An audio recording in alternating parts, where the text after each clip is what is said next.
Hey everyone, welcome back to another lesson in the Adobe Lightroom 5 crash course. Today we're going to look at developing our photos and actually editing them, and we're going to learn all the tools that Lightroom has to do so. So this is going to be a longer lesson, so stick with it. There's going to be a lot of information, and I'm going to go through each tool rather quickly, but in the next lessons I'm going to go through them a little bit slower and talk about why I'm doing it. This lesson is just to show you what they do. And so I imported a couple more photos just to give a little bit more variety for this course. I imported some photos from Arizona, spring training, and Seattle as well.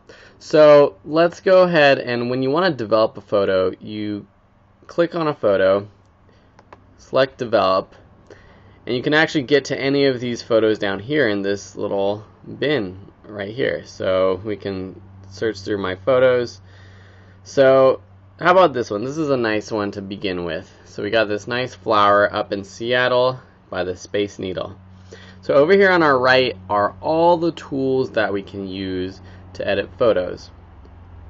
There's a few things up here that I'll go over in future lessons, like the spot removal, red eye, graduated filter, radial filter, and the adjustment brush, but those are more advanced. The one up here that is basic that I want to teach you is crop. To crop an image, you click this crop icon, and it pops up these little corners and edges to your picture. You can drag and move your image in and out, and then move the image around so that you have a nicely composed image. You can change the aspect ratio by clicking right here, aspect, to as shot, original, custom. They have some preset ones, or you can enter custom ratios.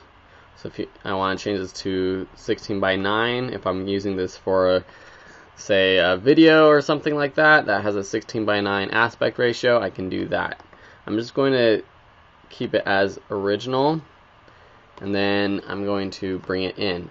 Another thing you can do is with this little lock, you can unlock it and you can create whatever aspect ratio you want, like so. I undid that. If it's locked though, it won't let you, it will keep it locked to this aspect ratio. And the last thing is this angle. You can rotate your image by doing this angle slider, or you can move your mouse to the edge of the frame and click and drag to rotate. Once you're ready to finish your crop, you think you have it nicely composed, just press enter or return on your keyboard. So that's how you crop. The next one are these basic treatments with sliders. The first section up here is white balance or color temperature. So when editing photos, you want to make sure that the colors look proper. What I mean is that the whites look like white, the reds look like red. Let me give you an example of something that's not properly white balance. See this image? Everything looks a little bit yellow. My skin looks yellow, my shirt looks yellow, but in fact this shirt is supposed to be white. So one way to white balance a photo is to take this eyedropper, find where there's white in your frame, and click on that. And that will make it properly white balanced. So now, this shirt is white. The window outside looks blue because the lights that are inside are tungsten lights, which are a little bit warmer, and so we're white balancing to those tungsten lights. But say we want to make it a little bit warmer. You can click and drag this slider, this temperature slider, to make it more or less warm or more cool. You can also hover over that slider with your mouse and press up or down on the keyboard to adjust those numbers. Tint will also help you white balance from a greenish to a magenta. So if you think it has a little bit too much green, you could bump up the magenta. Of course, that's a little bit too much, so I'm going to go back to about like that, 21. You can also use these preset white balance options. So let's go back to another picture. This is myself with my girlfriend's grandmother in the Philippines. So you can change from as shot to auto, where it will automatically try to correct the color. And that works really well. So as you can see in as shot, everything has like a yellow tint, and you get that when you're shooting inside photos. Auto makes it look more natural. It makes this cup especially look more white, and that's a good gauge to check out. You can go to daylight, and these are basically, you're saying that the light of the situation of the photo was daylight, outside light. That's what daylight means, but it wasn't. It was inside light, so that's why this looks really yellow. Was it cloudy outside? No, and that's why it looks terrible. Were we in the shade? No. Were we sitting under tungsten light, which is what inside light is, like your indoor light bulbs? Yes. So that's what looks the best. Fluorescent lights, were there fluorescent lights? No. And were we using the flash? No. So there's, as I show you, there's many different ways to fix the white balance. One is by using the eyedropper. One is by just playing with these sliders to get the right temperature. And the other is to use this drop-down menu for the preset options.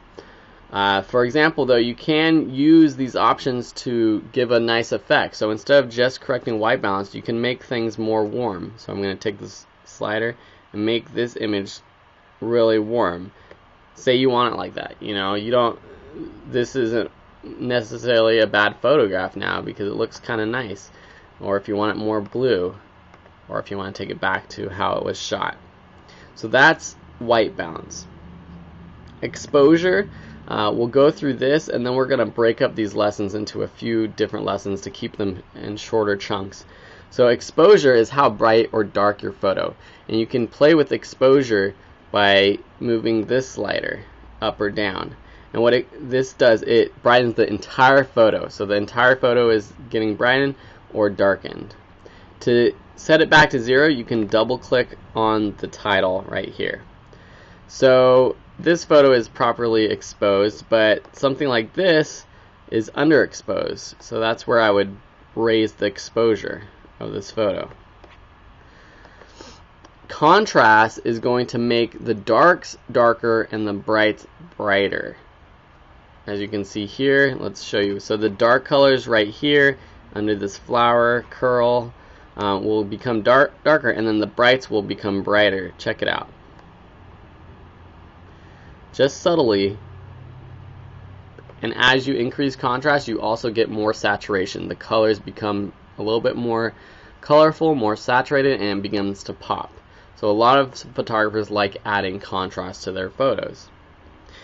You can adjust the exposure of the different areas of your photo. So all the highlights, so all the brights, you can adjust those individually with this highlight bar. So as you can see, when I go from here all the way down, it's just affecting some of the highlights where there's brighter areas of this photograph. Shadows, same thing. I can bring it down or all the way up. If I bring it down, you notice these parts of the photo where there are shadows, those are what are being affected. Whites are the extreme highlights, so this will affect your photo even more.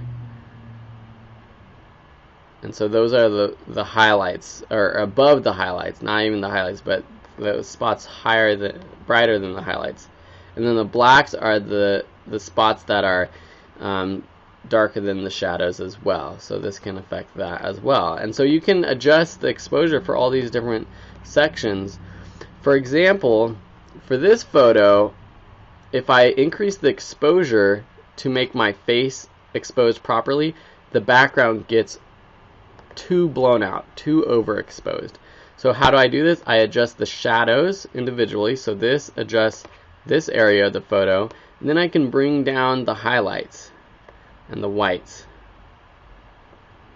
And so this photograph looks a lot better than how it was before, and you can see it before by clicking the reset and toggling back with undo. So this is the original, and this is how it ends up by using these sliders down here. Alright, so the last few parts of this this section, this treatment section, the basic section, are clarity, vibrance, and saturation. Clarity will try to use sharpening and grain to make sure that your photos are in focus.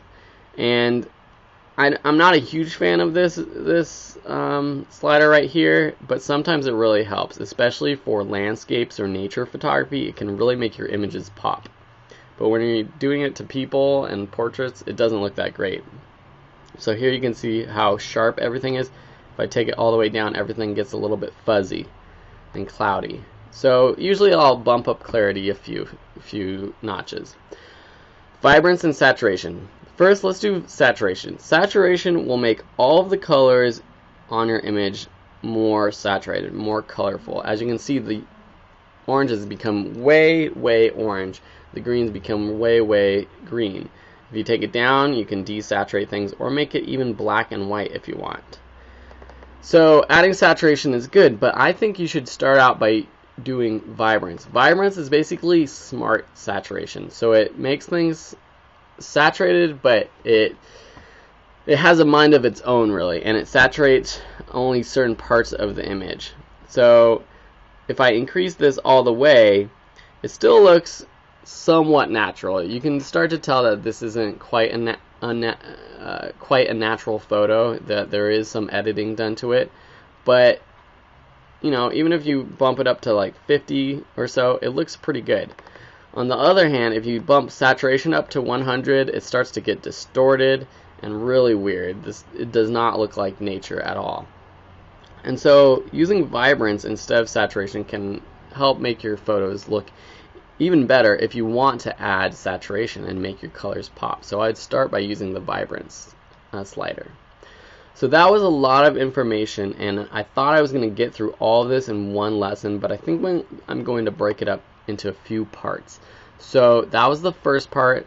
I hope you understood it all. If you have any questions, don't hesitate to let me know, message me, or watch this video again. Thank you for watching, and we'll see you next time. Bye.